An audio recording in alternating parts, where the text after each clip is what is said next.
তুমি আবার এনআইডি কার্ডের জটিল প্রসেসটা আমার একটু বলতে থাকো তো। মামুর কথাই ইসম কথাই কথাই কইতে চাইছিলাম কামু মারে গেছিস গা। আচ্ছা এবার বউ। আচ্ছা জায়গা এই ভাইয়ের মতো সত্য মনে হতে পারে যে বড় মনে হইতাছে কামটা তো জটিল। আরে জটিলই তো। আরে না বেটা কামটা খুব সিম্পল। সিম্পল? হ্যাঁ সিম্পল। আচ্ছা কামটা করবার লাগি আসলে খালা তিনটা ধাপে করতে হবে। তিনটা করতে হবে তিনটা ধাপে। ওটা তো পেছার করে আর একটু সিম্পল করে বুঝাবার লাগি। আপনারা পাশে তো এই যে আমরা তিনজন তিনজনের মধ্যে আপনারা তিনটা ধাপ বুঝাবো। আপনারা সুইনার একটু সুইনার কি কইতাছে? হ্যাঁ প্রথম ধাপটা হইতাছে তুই একটা কম্পিউটার দোকানে যাবি। মানে আমার দোকানে আসবি আর কি। আইসা তোর সঠিক ইনফরমেশন দিয়া অনলাইনে একটা আবেদন ফর্ম ফিল আপ করে লাগবি। করে বললাম। স্টেপ প্রথম ধাপ আবার দুই নাম্বারটা একটু বুঝাও তো।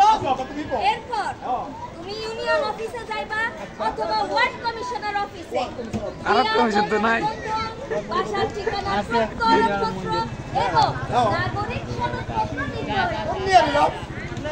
এবার এইদিকে তাকাও। দ্বিতীয় ধাপ আছে অনলাইন ফর্মটা প্রিন্ট করে নিতে হবে। এরপরে সমস্ত কাগজ